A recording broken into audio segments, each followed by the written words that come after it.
Ava's sister, an airline pilot, called her with news that would shatter everything. Her husband, was he home right now? Yes, Ava replied, watching him read the morning paper in their living room. Kayla's voice dropped to a whisper from the cockpit. That couldn't be true, because she was looking at him right now in first-class luxury, heading to Barcelona with a stunning blonde woman who definitely wasn't his wife. Kayla's voice crackled through the phone from the cockpit of Iberia Flight 6347. Ava stood in her Manhattan apartment kitchen, watching Aiden through the doorway as he sat with his coffee and financial papers, the picture of a devoted husband starting his Saturday morning routine. The same routine he'd followed for 7 years, coffee first, then the Financial Times, followed by his weekend squash game at the athletic club. Yes, Ava said slowly, her eyes fixed on her husband's familiar profile. He's sitting in the living room reading. The silence that followed felt wrong, thick with unspoken dread. Ava could hear the ambient sounds of the aircraft through her sister's headset. Engines humming, passengers settling in for the transatlantic journey.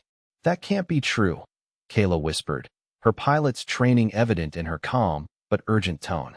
Because I'm looking at him right now in seat 2A, first-class cabin, Barcelona bound. He's with a woman, Ava.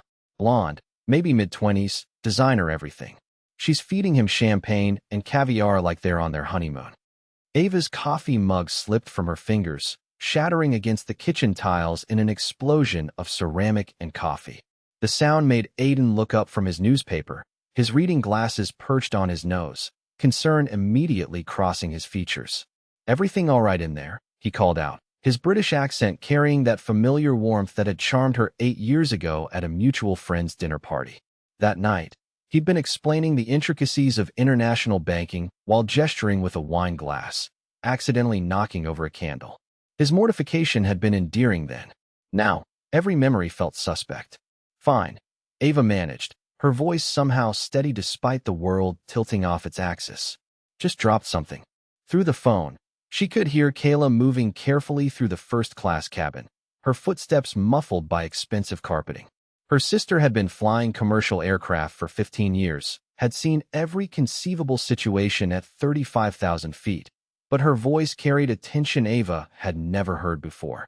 "Ava, I need you to listen to me carefully," Kayla continued, her words measured and precise. "I've been doing this job for 15 years. I know what I'm seeing.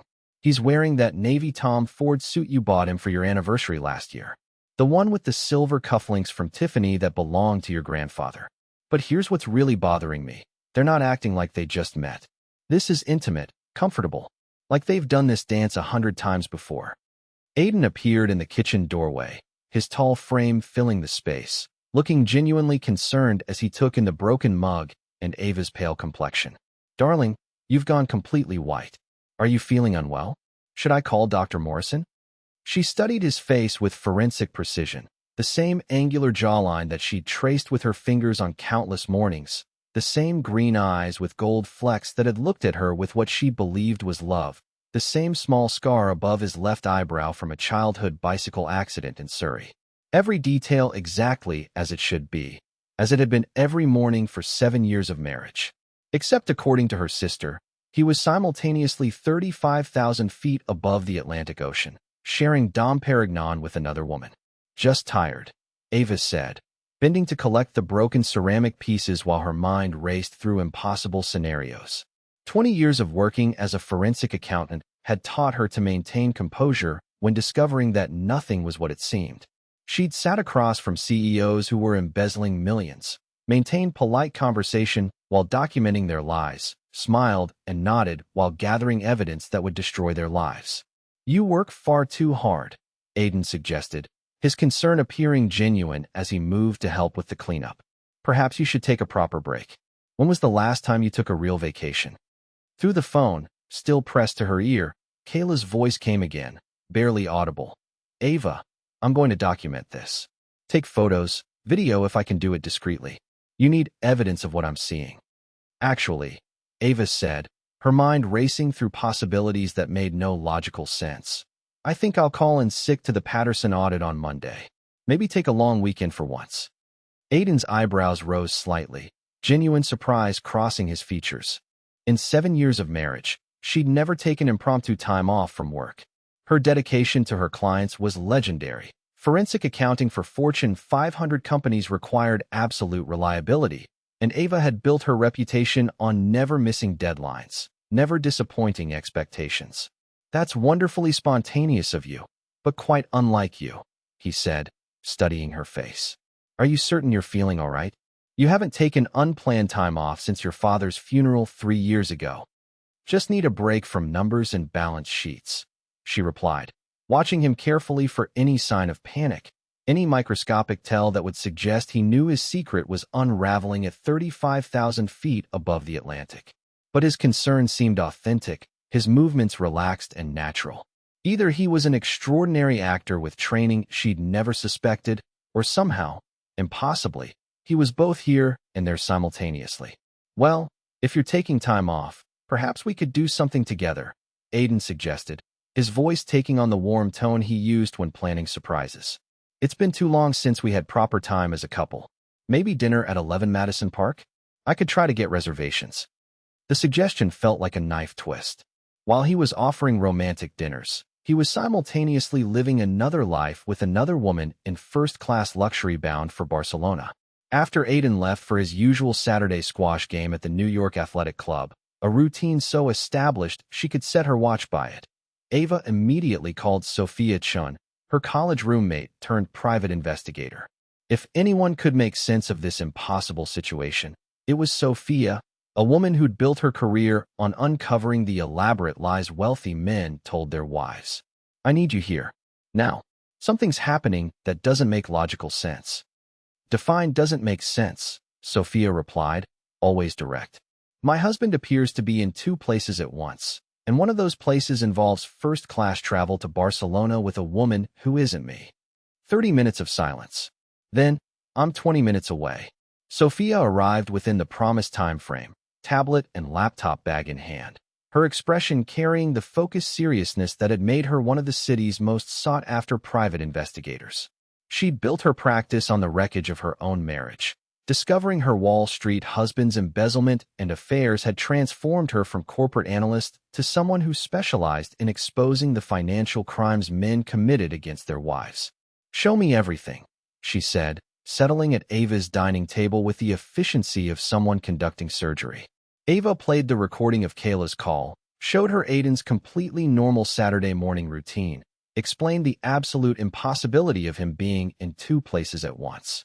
Sophia listened with the focused intensity that had made her reputation, occasionally asking specific questions about timelines, behaviors, and details that seemed insignificant but carried weight in her experienced analysis. "There are several possibilities," Sophia said finally, her fingers already flying across her tablet screen. "Identical twin brother you don't know about. Unlikely but not impossible, especially with international families. Professional body double. Expensive but entirely doable for someone with significant financial resources." Or, she paused, her expression darkening as something appeared on her screen. "Your husband has been lying about far more than just where he is today." The tablet screen filled with airline records, hotel bookings, credit card charges, and bank transfers. All in Aiden's name, all for activities Ava knew absolutely nothing about. The data painted a picture of a man living a completely separate existence. "Barcelona isn't a one-time romantic getaway," Sophia continued, her voice taking on the clinical tone she used when delivering devastating news to her clients. "Look at this pattern. Monthly trips to Spain for the past 18 months. Always first class. Always for long weekends when you were working intensively or traveling for your own business. Always with a companion, Madison Vale, pharmaceutical sales representative for Meridian Industries." Ava's stomach dropped as she recognized the company name. "Meridian Industries is one of my clients. I've been conducting a comprehensive audit of their clinical trial expenditures for the past 6 months." "How comprehensive?" Sophia asked, her expression sharpening. "Complete financial analysis. I have access to their preliminary FDA submission data, projected approval timelines, budget allocations for manufacturing scale-up. The kind of information that wouldn't be publicly available for months." Sophia pulled up another screen, this one showing trading records and financial transactions. "Madison Vale isn't just traveling with your husband. She's also connected to a sophisticated network of day traders who have been making extraordinarily accurate predictions about pharmaceutical stock movements. And these predictions have been consistently profitable in ways that suggest advanced knowledge of regulatory approvals. The pieces began falling into place with sickening clarity. Aiden's recent increased interest in her work, his casual questions about her corporate clients that she'd interpreted as loving support for her career, the way he'd been unusually encouraging about her weekend business travel that conveniently left him free to pursue his other life. He's been using information from my forensic audits, Ava said, the realization hitting her like physical pain. I review pharmaceutical companies, biotech firms, medical device manufacturers. I see their confidential financial data, their regulatory strategies, their internal projections weeks or months before any public announcements. Sophia nodded grimly, pulling up more documents. Madison Vale works for several companies you've audited over the past 2 years. She's also a partner in 3 shell companies that have been moving money through offshore accounts in the Cayman Islands, Switzerland, and Cyprus. And before you ask, yes, there are financial connections between these entities and accounts that trace back to your husband. Ava's phone buzzed with an encrypted message from Kayla. Photos began appearing, clear, undeniable, professionally composed images that could have been from a luxury travel magazine. Aiden and Madison in their first-class seats, her manicured hand resting on his chest, both of them laughing at something on his phone. The intimacy between them was obvious, comfortable, practiced. This wasn't a new affair or a spontaneous romantic escape. This isn't a recent relationship, Ava said, studying the images with the analytical eye she applied to financial documents. Look at their body language, the way they move together. This is an established partnership. Gets significantly worse, Sophia said, pulling up more files that seemed to materialize from databases Ava didn't want to know how she accessed.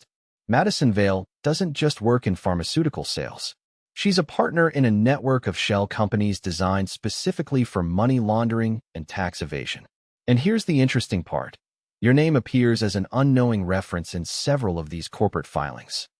The documents showed Ava's professional credentials being used to establish credibility for entities she'd never heard of. Her forensic accounting license number, her corporate client list, her professional affiliations, all used without her knowledge to create an appearance of legitimacy for criminal enterprises. How long has this been going on? Ava asked, though she dreaded the answer. Based on the paper trail I can access quickly, at least 2 years. Possibly longer if they were more careful in the beginning. Sophia's expression was sympathetic but firm. Ava, this isn't just about marital infidelity. This is organized financial crime on an international scale, and they've been using your professional reputation and client access as the foundation for their operation. Her phone rang again. Kayla, calling from Barcelona, where Flight 6347 had just landed. I followed them through the airport as discreetly as I could, her sister reported, her voice carrying the focused professionalism she brought to her pilot duties. They're not acting like tourists, Ava. They went directly to a premium car service. The driver was waiting with a sign that said Mr. and Mrs. Morrison. They had diplomatic passports ready for expedited customs clearance. This is absolutely routine for them. Diplomatic passports? Ava's mind reeled. How is that possible? I managed to get close enough to see them briefly. Issued by Cyprus, valid for another 2 years. And before you ask, yes, I took photos of the passport covers. Where are they going now? Hotel Casa Fuster on Passeig de Gracia.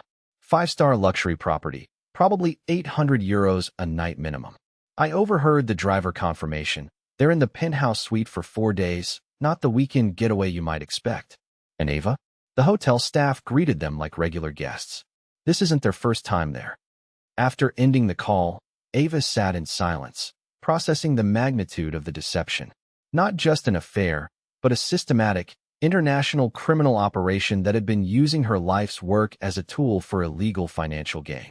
Every audit she'd conducted, every confidential client meeting, every piece of privileged financial information she'd accessed in good faith had potentially been weaponized against the very companies that trusted her. What are my legal options? She asked Sophia. Complicated, came the immediate reply. If you report the insider trading and money laundering, you'll face immediate scrutiny about your own involvement. even though you were clearly an unwitting victim. The regulatory agencies will want to interview you extensively, review all your client files, examine every audit you've conducted. Your professional reputation will be under investigation. And if I confront them directly, they'll disappear with whatever liquid assets they can access quickly. Those offshore accounts, the diplomatic passports, the established European residence, it's all infrastructure for a rapid exit strategy. Confrontation gives them time to activate escape plans. What if I do nothing? Eventually, the SEC or FBI will trace these trading patterns back to your client information. When that happens, you'll be the primary suspect. Your forensic accounting access makes you the obvious person with both opportunity and means to commit these crimes.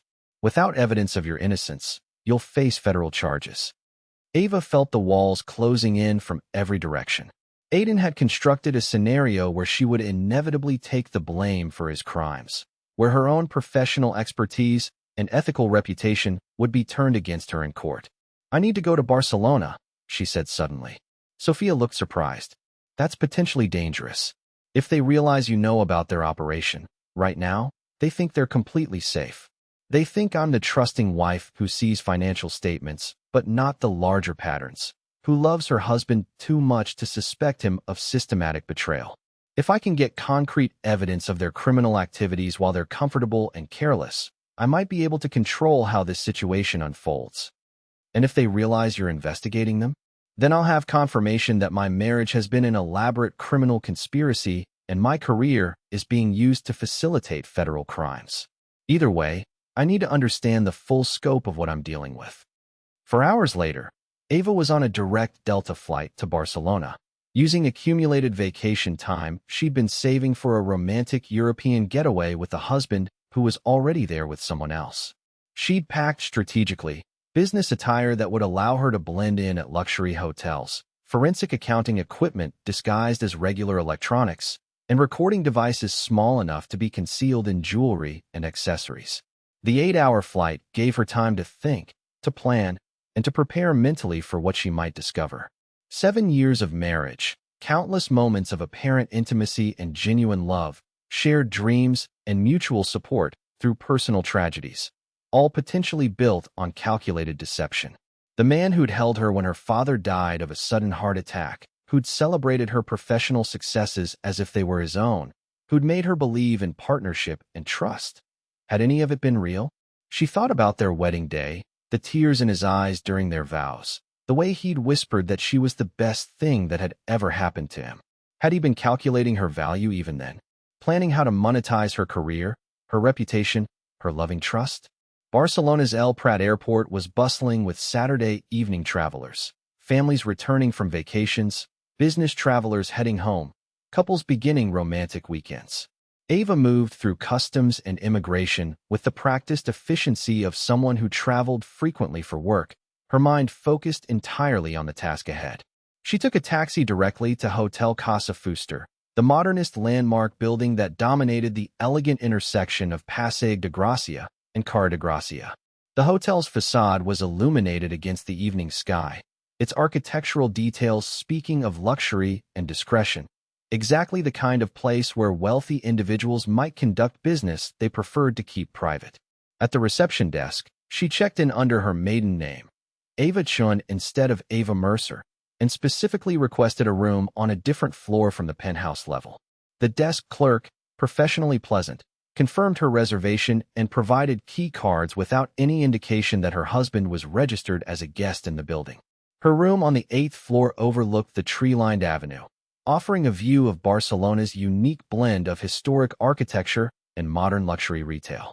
Somewhere above her, Aiden was living a life she'd never known existed, conducting business she'd never imagined, maintaining relationships built on criminal activity funded by her unwitting professional contributions. The question now was whether she was here to save her marriage or document its complete destruction. After settling into her room and confirming her recording equipment was functioning properly, Ava made her way to the hotel's acclaimed restaurant. The establishment's reputation for discretion and its location made it a likely venue for the kind of business meetings that required privacy and sophistication. The restaurant was elegant and dimly lit, the kind of place where international business travelers and wealthy locals gathered for deals that might not withstand scrutiny in more public venues. Ava positioned herself at a corner table with clear sight lines to the entrance, ordered a glass of Spanish wine, and prepared to wait. She didn't have to wait long. At 9:15 p.m., Aiden and Madison entered together, dressed for an expensive evening out. Madison wore a crimson silk dress that probably cost more than most people's monthly rent, paired with jewelry that caught the light in ways that suggested genuine diamonds and precious metals. Aiden looked relaxed and confident in a way Ava rarely saw at home, the tension he sometimes carried from work completely absent. They moved through the restaurant like established regulars, nodding to staff members who clearly recognized them, accepting greetings from other diners who seemed to know them personally. The maitre d' guided them to a private alcove that had apparently been reserved, a section of the restaurant designed for conversations that required extra discretion. Ava activated the recording function on her phone, concealed it among the items on her table, and settled in to document her husband's secret life. "The usual table, Mr. Morrison?" the waiter asked, approaching with the deference reserved for valued regular customers. Morrison. They were using false names, but names that hotel staff knew and expected. "Of course, Carlos. And the lady will have her champagne cocktail with the Spanish olives." They had established personas, regular orders, relationships with service staff. This wasn't their second or third visit to Barcelona. This was a routine they'd perfected over months or years of practice. For the next 2 hours, Ava watched them conduct what appeared to be a series of business meetings disguised as social dining. Multiple couples joined them at their table throughout the evening. Brief but intense conversations were conducted, documents were exchanged with the subtlety that suggested illegal activity, and Madison kept detailed notes in what appeared to be a leather-bound journal. At 11:30 p.m., they moved to the hotel's exclusive rooftop bar, and Ava was able to get close enough to overhear fragments of their conversations. What she heard confirmed her worst fears and revealed criminal activity that went far beyond simple insider trading. "The Genomics International audit should be complete by Thursday," Aiden was saying, his voice carrying the casual confidence of someone discussing routine business. Ava's been working on their Phase 3 clinical trial financials for the past 2 weeks. Comprehensive review of their FDA submission budget. "And the regulatory announcement?" Madison asked, making notes in her journal. "Friday afternoon, after markets close. FDA approval announcement Monday morning before trading opens. We'll have the entire weekend to position everything optimally." They were discussing Ava's current work assignment as if her professional expertise was just another asset in their criminal portfolio. The Genomics International audit was her most significant current project, a comprehensive financial review that had given her access to highly sensitive information about drug approvals, manufacturing capabilities, and market strategies. "Risk assessment," Madison continued. Aiden's laugh was cold, completely unlike the warm sound Ava remembered from their early relationship. "Ava sees financial statements and regulatory compliance, not criminal patterns. She trusts me completely, has for years. Even if she started to suspect irregularities, she'd rationalize them away rather than face the possibility that her husband was using her." The casual cruelty of his assessment hit harder than the revelation of criminal activity. He didn't just see her as a useful tool for accessing insider information. He saw her as emotionally and intellectually limited, someone whose love made her fundamentally stupid. "Besides," he continued, taking a sip of what appeared to be very expensive whiskey, "if complications arise, we have comprehensive exit strategies. The Swiss accounts are fully operational, the Cyprus passports are valid for another 2 years, and the Barcelona apartment lease runs through next year. We can disappear completely within 24 hours if necessary."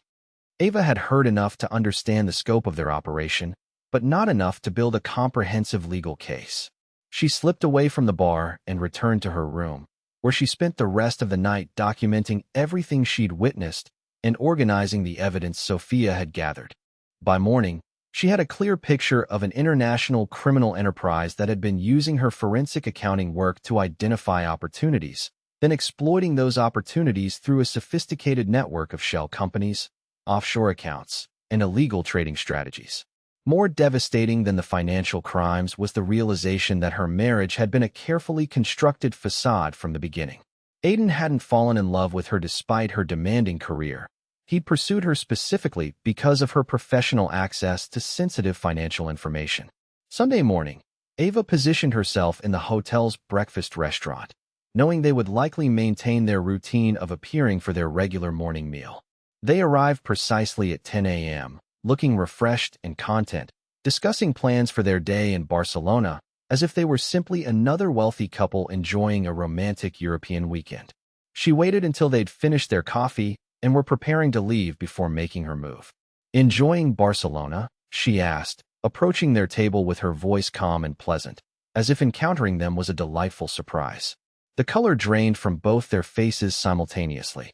Madison recovered first, her expression shifting to confusion and polite surprise, but her body language betrayed panic, muscles tensing, hands gripping her purse as if preparing to flee. "I'm sorry, do we know each other?"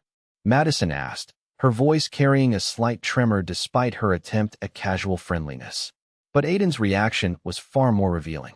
Panic, rapid calculation, and something that might have been relief all flickered across his features in the space of seconds before he settled on a performance of delighted surprise. "Ava, what an incredible coincidence. What on earth are you doing here?" "Research," she replied, pulling out a chair and sitting down without invitation. "For a case I'm working on. International financial fraud, money laundering, insider trading. You'd be amazed what people think they can get away with when they believe no one is paying attention to the patterns." Madison excused herself with obvious haste, claiming she needed to make an urgent phone call. Ava watched her go, noting the speed of her retreat and the way she immediately pulled out her phone once she was out of earshot. "Darling," Aiden said, reaching across the table for her hand with what appeared to be genuine affection. "This is such a wonderful surprise. We should spend the day together. I can show you the city. I've learned quite a lot about Barcelona's attractions."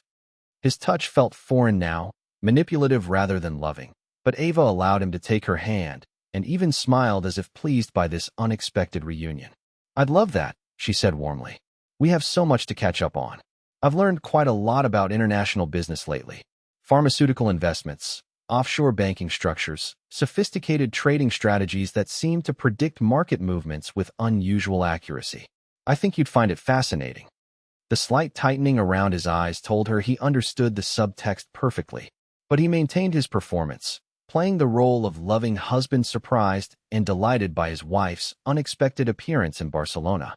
They spent the day touring the city, Aiden playing knowledgeable guide, while Ava documented everything with seemingly casual photos and innocent questions. How had he learned so much about Barcelona's history and culture? When had he developed such sophisticated knowledge of Spanish wine regions? Why did restaurant servers and shopkeepers seem to recognize him as a regular customer? Each answer was a carefully constructed lie, but each lie revealed more about the scope and duration of his deception. By late afternoon, when they sat at a cafe on Las Ramblas, Ava had confirmed that Aiden maintained a complete alternate existence in Barcelona: relationships, routines, financial accounts, business connections, and what appeared to be a permanent residence in the city's upscale Ixample district. "I should return to New York tonight," she announced as they watched the street performers and tourists. "Early flight tomorrow morning. That Patterson audit won't complete itself." "So soon?" Aiden's relief was barely disguised as disappointment. "We've barely had time to reconnect properly." "Oh, I think we've reconnected quite comprehensively," Ava replied, meeting his eyes directly. "I've learned everything I needed to know." The return flight to JFK gave her 8 hours to organize her evidence, plan her legal strategy, and prepare for what would likely be the most challenging professional situation of her career. By the time the plane touched down at Kennedy Airport, she had a complete dossier on Aiden's criminal activities and a clear understanding of how to protect herself while ensuring he faced appropriate consequences. Monday morning, instead of going to her office in Midtown Manhattan, Ava took the subway to Federal Plaza in Lower Manhattan. The FBI building was imposing and efficient, designed to intimidate people who found themselves there under unfortunate circumstances. Agent Sarah Brennan specialized in financial crimes and had built her reputation on unraveling complex international money laundering schemes. She listened to Ava's story with the focused attention of someone who'd investigated similar cases and understood the sophisticated methods criminals use to exploit legitimate businesses. This is extensive and well-organized, Agent Brennan said after reviewing the evidence Ava and Sophia had compiled. But you understand that your professional access to insider information makes you a potential suspect as well as a victim in this investigation? That's precisely why I'm here, Ava replied. I want to cooperate fully, provide complete access to my client files and work computers, submit to any polygraph or interview process you require. I want to help build an airtight case against them. And your husband? He has no idea that you're aware of his criminal activities? He thinks I'm the trusting wife who analyzes balance sheets but doesn't see larger patterns, who loves her husband too much to suspect him of systematic criminal betrayal. I intend to maintain that perception until you're ready to make arrests. The federal investigation moved with surprising speed once authorities had Ava's complete cooperation and the substantial evidence she'd gathered. Within 3 weeks, they had traced the full extent of the criminal network, dozens of illegal trades worth millions of dollars, money laundering through multiple international jurisdictions, securities fraud, tax evasion, and conspiracy charges that crossed several federal jurisdictions. The investigation revealed that Aiden and Madison weren't just romantic and criminal partners. They were part of a larger network of individuals who specialized in targeting professionals with access to sensitive information. Forensic accountants, lawyers, consultants, regulatory officials. All people whose careers gave them early access to information that could be monetized through illegal trading. Ava had been selected not just for her professional access, but for her personality profile. Detailed psychological assessments in their files described her as highly ethical, emotionally loyal, professionally focused, unlikely to suspect personal betrayal. They had studied her as thoroughly as she studied financial statements. The arrests were coordinated to happen simultaneously across multiple time zones. Ava was in her office, maintaining her normal routine and working on the Genomics International audit, when Agent Brennan called with the news. "We have them both," she reported. Madison Vale was arrested at their Barcelona apartment. Yes, they maintained a permanent residence there. Your husband was taken into custody at his office building. They had airline tickets to Switzerland purchased under their false identities, multiple passports, and significant liquid assets prepared for immediate departure. What happens now? Extradition proceedings for the Barcelona arrest, federal charges in multiple jurisdictions, and asset forfeiture for everything we can trace to criminal activity. Based on the evidence, they're looking at significant federal prison sentences. As for you, our investigation confirms you were an unwitting victim whose professional access was exploited without your knowledge. Your cooperation ensures you'll face no criminal charges. And my career? Your clients will need to be notified about the security breach, and you'll likely face some professional scrutiny while the industry processes what happened. But your cooperation with the investigation and the clear evidence that you were victimized rather than complicit should protect your professional reputation. That evening, Ava sat in her Manhattan apartment, her apartment now, legally and emotionally, surrounded by the remnants of a marriage that had been built entirely on calculated deception. 7 years of shared experiences, memories that felt tainted now by the knowledge of how thoroughly she'd been manipulated and used. She thought about their honeymoon in Tuscany, the way he'd seemed so genuinely moved by the beauty of the countryside. Had he been calculating potential business opportunities even then? Their quiet evenings at home, reading together or planning future travel. Had he been using those moments to gather information about her work, her clients, her professional vulnerabilities?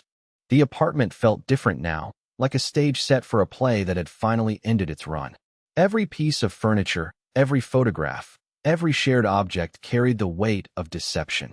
The life she'd built with Aiden Mercer had been as artificial as the diplomatic passports he'd used to travel with his real partner. Her phone rang. Kayla, calling from Denver where her flight had been grounded by weather. "I saw the news about the arrests," her sister said. "Are you okay?" "I will be," Ava replied, meaning it more than she'd expected. "Thank you for making that call from the cockpit, for paying attention when it mattered most. I almost didn't call. I thought maybe I was seeing things, that the altitude was affecting my judgment. Part of me wanted to mind my own business. But you didn't. I couldn't. Something felt wrong about what I was seeing. The way they interacted, the obvious familiarity, the expensive lifestyle. It didn't match what I knew about your marriage. What's next for you?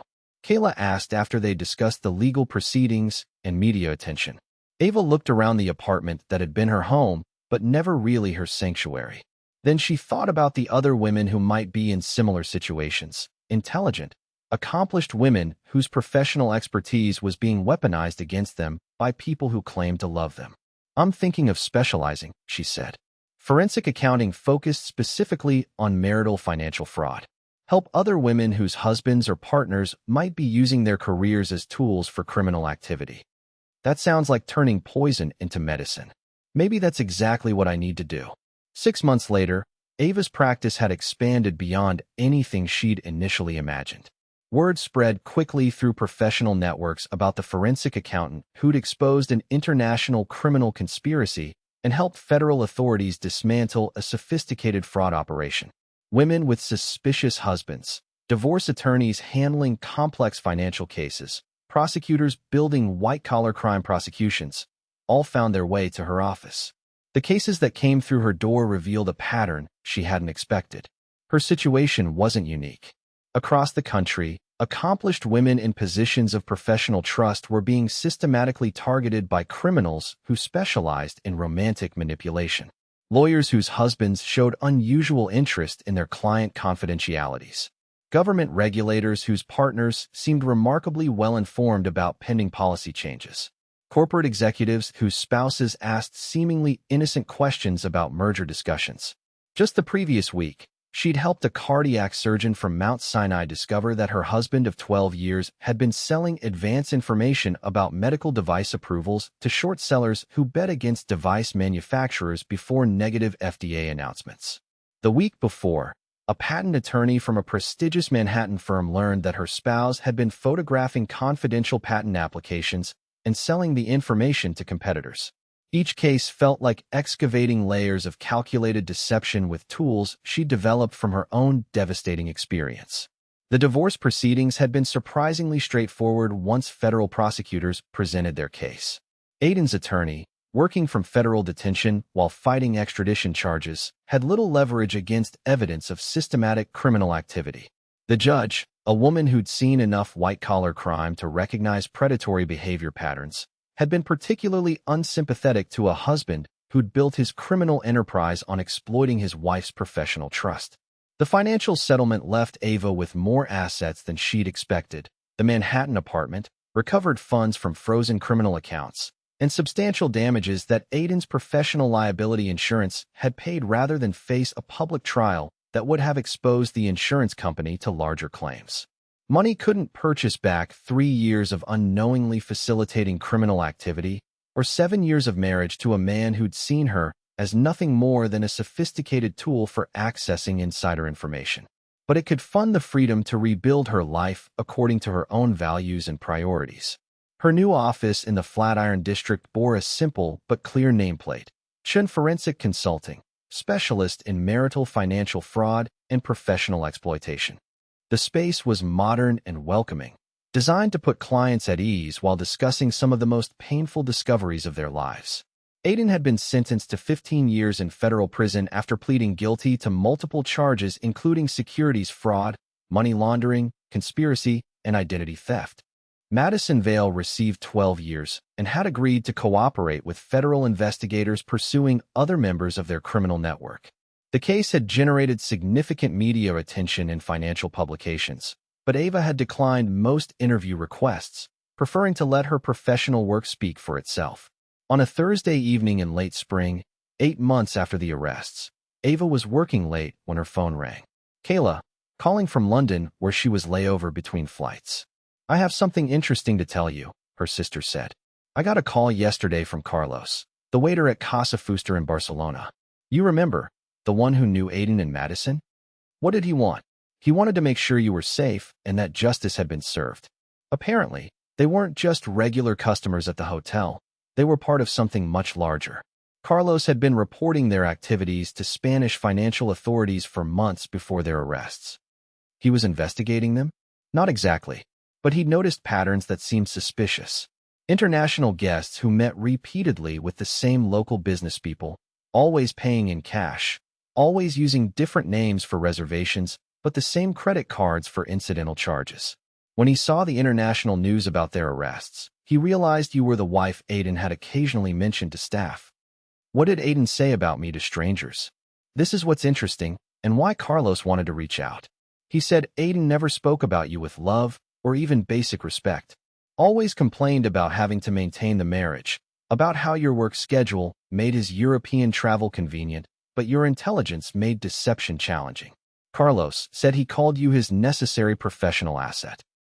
The words stung, but not as deeply as they would have 8 months ago.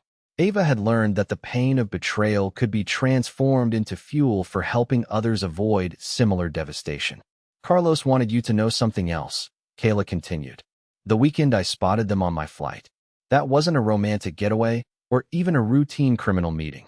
They were coordinating with people from multiple countries, what Carlos described as their final major operation before implementing a permanent disappearance plan. If I hadn't called you when I did, they would have vanished with millions in criminal proceeds, Ava finished. My professional reputation would have been destroyed when the securities violations were eventually discovered, and I would have been left to face federal charges alone while they enjoyed their ill-gotten wealth from some non-extradition country. Your pilot sister saved your entire future. My pilot sister who pays attention to details and asks difficult questions when something doesn't look right. After ending the call, Ava sat in her office looking out at the Manhattan skyline as evening settled over the city. The lights of buildings stretched endlessly in every direction, each one representing lives and stories and secrets. Some of those secrets were innocent privacy, but others were weapons being used against people who should have been protected by love and trust. Her computer chimed with an email from a potential new client, a biochemist whose husband seemed to have developed unusual expertise in pharmaceutical investing. Another accomplished woman whose professional knowledge might be weaponized against her by someone who claimed to love her. Ava smiled and began typing her response. She'd found her true calling in the wreckage of her own deception. Every case she solved, every woman she helped protect, every criminal she helped expose felt like transforming poison into medicine. The man who tried to destroy her life by exploiting her professional expertise and emotional trust had inadvertently given her a purpose more meaningful than any marriage built on deception could ever have provided. If this story of high-altitude betrayal and first-class deception kept you hooked until the very end, hit that like button right now. My favorite part was when Ava calmly confronted them at their Barcelona breakfast table, appearing like an avenging angel when they thought they were completely safe. What was your most jaw-dropping moment? Drop it in the comments below. Don't miss more gripping stories of betrayal and justice. Subscribe and hit that notification bell so you never miss an upload.